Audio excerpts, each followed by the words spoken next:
Natal adalah momen di mana kumpul sama keluarga, makan bareng, cerita, dan yang pastinya bahagia. Tapi, tahu nggak sih kalian, pernah ada loh tragedi yang sangat kelam di malam Natal di sejarah Amerika. Inilah dia, Kavina Massacre, pembunuhan massal oleh seorang pria yang datang sebagai Santa Claus. Saya Habibi, and welcome to Lois Cavalry.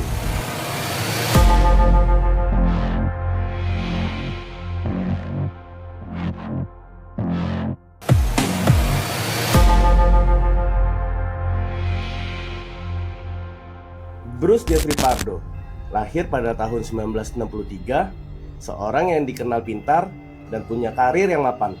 Dia juga bekerja di Jet Propulsion Laboratory, lalu di ITT Electronic System dengan gaji lebih dari 120.000 US dollar per tahun.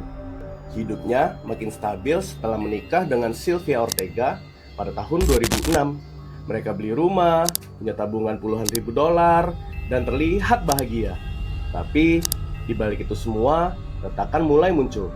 Sylvia merasa Bruce tidak mau mengeluarkan uangnya, menolak rekening bersama, dan tidak mau terlibat dalam pengasuhan anak.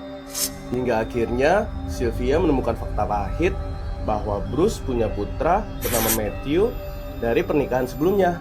Matthew cedera otak setelah insiden tenggelam saat bersama Bruce. Tetapi Bruce meninggalkan putranya, menolak membayar perawatan, serta memutus hubungan sejak tahun 2002. Sylvia merasa ditipu, kemudian ia menggugat cerai serta menuntut tunjangan, dan hakim pun menyetujuinya. Tidak lama setelah itu, Bruce pun dipecat karena memanipulasi jam kerja. Ia menjadi frustasi karena kehilangan banyak hal, kehilangan pekerjaan, kehilangan istri, dan merasa dipermalukan. Dan disinilah dendam Bruce mulai timbul. Pada tanggal 24 Desember tahun 2008, rumah keluarga besar mantan Bruce, yaitu keluarga Ortega, dipenuhi 25-30 orang untuk merayakan Natal. Mereka makan malam, bersenang-senang, bermain kartu, dan hingga pukul 11.30 malam, bel rumah berbunyi. Katrina, anak berusia 8 tahun, akhirnya membukakan pintu tersebut. Katrina benar-benar senang melihat siapa yang datang. Dia melihat di hadapannya ada seorang Santa Claus membawa hadiah yang besar. Namun, beberapa detik kemudian, Santa itu menembak wajahnya.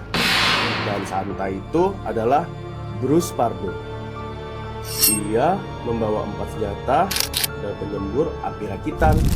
Kemudian tembakan bergema dan membuat satu keluarga itu panik. Di sana orang dewasa mencari anak-anaknya dan beberapa mencoba bersembunyi, tapi tetap tertembak. Setelah itu Bruce membuka hadiah berisi penyembur api rakitan dan mulai menyemprotkan api ke seluruh rumah. Dalam hitungan menit, rumah berubah jadi seperti kobaran api dalam neraka. Tetangga melaporkan suara tembakan dan api yang besar menjulur setinggi 12 hingga 15 meter. Petugas pun datang dan membutuhkan 1,5 jam untuk memadamkannya. 9 korban tersebut hanya bisa diidentifikasi melalui catatan medis dan gigi karena intensitas pembakaran yang luar biasa. Tapi kepo deh, kenapa sih Bruce melakukan itu di malam Natal? Yuk tanya AI. Karena malam Natal punya simbol yang paling bertolak belakang dengan hidup Bruce saat itu. Natal adalah keluarga, kehangatan, dan kebahagiaan. 3 hal yang ia rasa sudah hilang dari hidupnya. Dalam psikologi, orang yang tenggelam dalam dendam sering memilih momen paling suci untuk menghancurkan sesuatu, supaya luka batinnya terasa lebih keras. Buat Bruce, malam Natal bukan sekadar tanggal, tapi simbol dari semua yang ia rasa telah direbut darinya. Dengan menyerang di malam penuh kasih, ia ingin menyakiti bukan hanya orangnya, tapi seluruh maknanya. Masuk akal juga sih. Jadi Bruce itu sengaja ya milih malam Natal. Karena ibaratnya dia bilang gini nih, kalau hidup gue hancur, gue hancurin juga hal yang paling berharga buat kalian. Sedih sih kalau dipikir-pikir, momen yang harusnya penuh kasih malah dijadiin ajang balas dendam. Saat rumah terbakar, Bruce melarikan diri. Ia menuju rumah saudaranya di Silmar, sekitar 60 km dari lokasi pembantaian. Di sanalah, beberapa jam kemudian, Bruce ditemukan sudah tidak bernyawa. Di tubuhnya ditemukan luka bakar parah akibat kostum Sinterklas yang ia kenakan terbakar. Mobil sewaannya ditemukan terparkir tak jauh dari sana.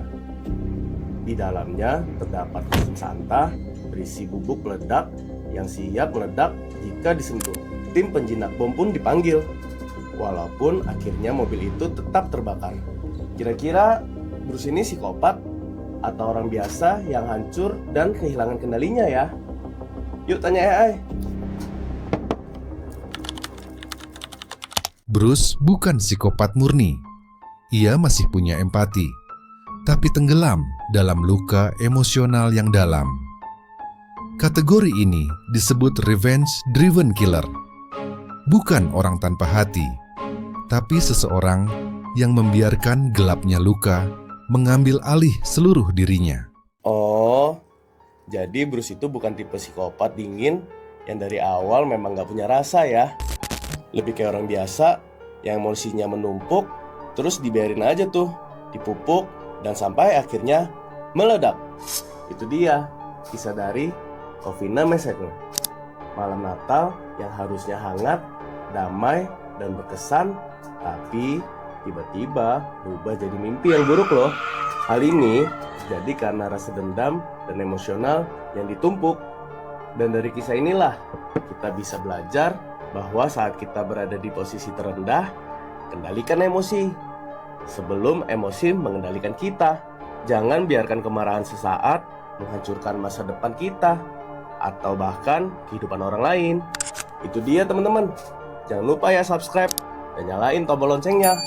Kalau kalian punya ide atau penasaran sama topik lainnya, langsung aja komen di kolom komentar. Siapa tahu nanti kita bahas. Saya Habibi, and this is Lost Discovery. See you. Tapi tiba-tiba berubah jadi mampus dah gua.